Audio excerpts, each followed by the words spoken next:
Saint Augustine commentary on the Gospel of John, chapter 4, verse 43 to 54, following.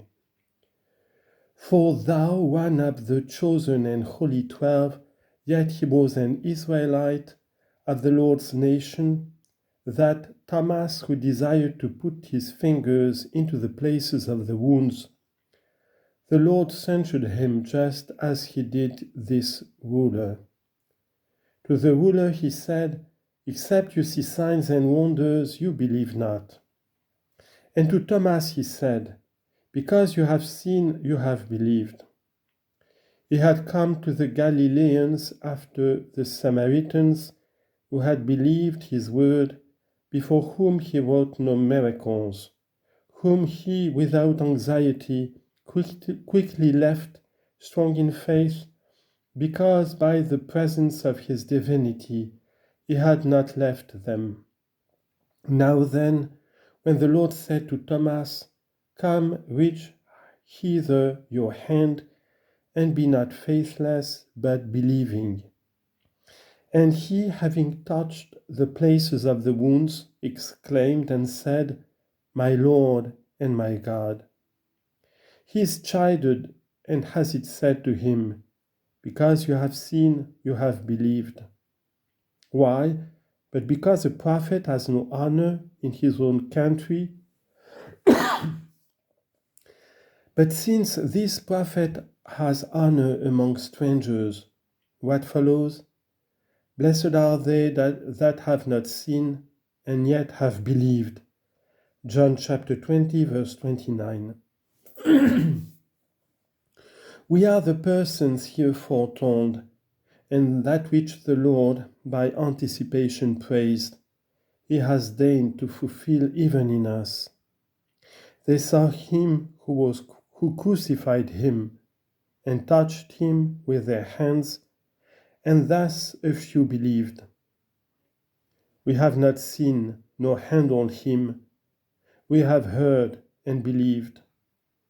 May it be our lot that the blessedness which he has promised may be made good in us, both here, because we have been preferred to his own country, and in the world to come, because we have been grafted in it instead of the branches that were broken off. For he showed that he would break off these branches and engraft this wild olive. When moved by the faith of the centurion who said to him, I am not worthy that you should come under my roof, but only speak the word, and my child shall be healed. For I also am a man put under authority, having soldiers under me, and I say to one, Go, and he goes, and to another, Come, and he comes, and to my servant, Do this, and he does it. Jesus turned to those who followed him and said, Verily I say unto you, I have not found so great a faith in Israel. Why not found so great a faith in Israel? Because a prophet has no honor in his own country.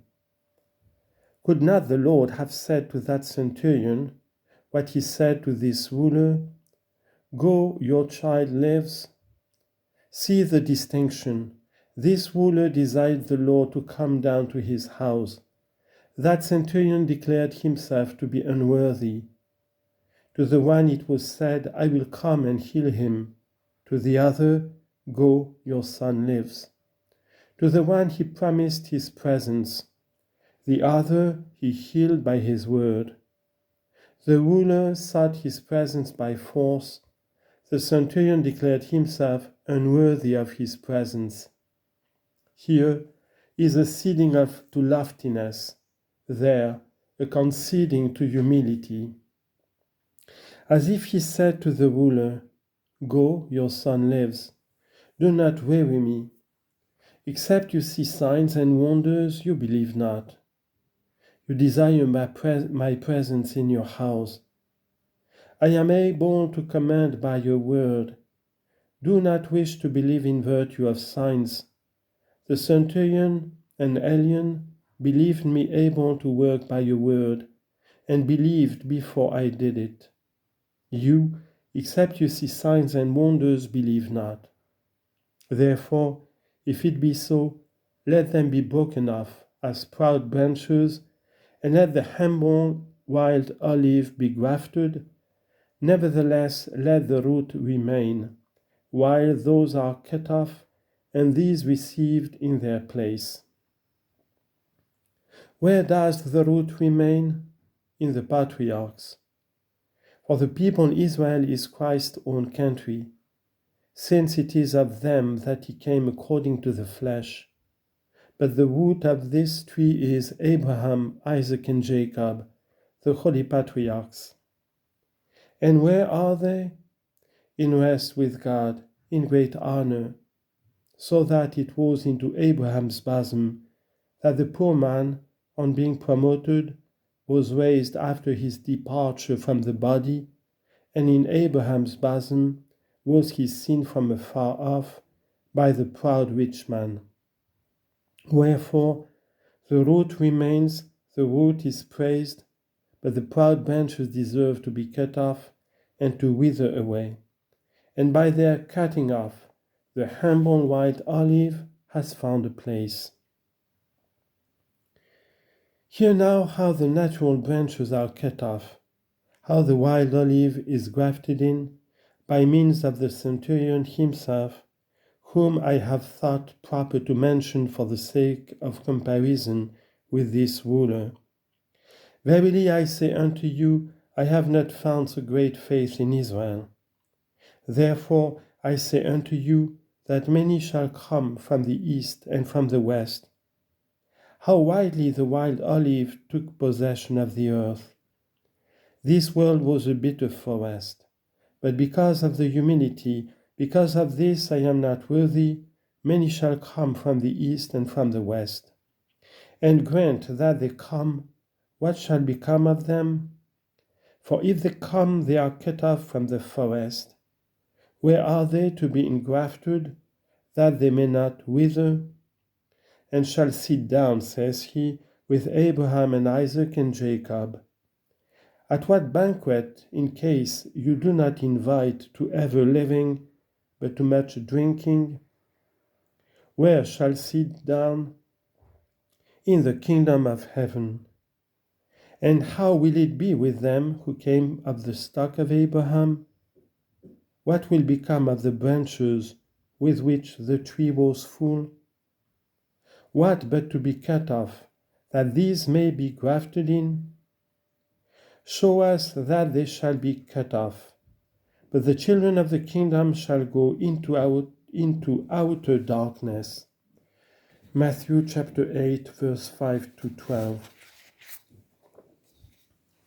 Therefore, let the prophet have honor among us, because he had no honor in his own country. He had no honor in his country wherein he was formed. Let him have honor in the country which he has formed. For in that country was he the maker of all, made as to the form of a servant. For that city in which he was made, that Zion, that nation of the Jews he himself made, when he was with the Father, as the Word of God. For all things were made by him, and without him was nothing made. Of that man we have today heard it said, our mediator of God and men, the man Christ Jesus. 1 Timothy chapter 2, verse 5. The Psalms also foretold, saying, my mother is Zion, shall a man say. A certain man, the mediator man between God and men, says, my mother Zion. Why says, my mother is Zion? Because from it he took flesh. From it was the Virgin Mary, of whose womb he took upon him the form of a servant, in which he deigned to appear most humble. My mother is Zion, says a man, and this man who says, my mother is Zion, was made in her, became man in her. For he was God before her, and became man in her. He who was made man in her, himself did found her, the Most High. Psalm 84, verse 7. Was made man in her most law, because the Word was made flesh and dwelt amongst us. He himself, the Most High, founded her.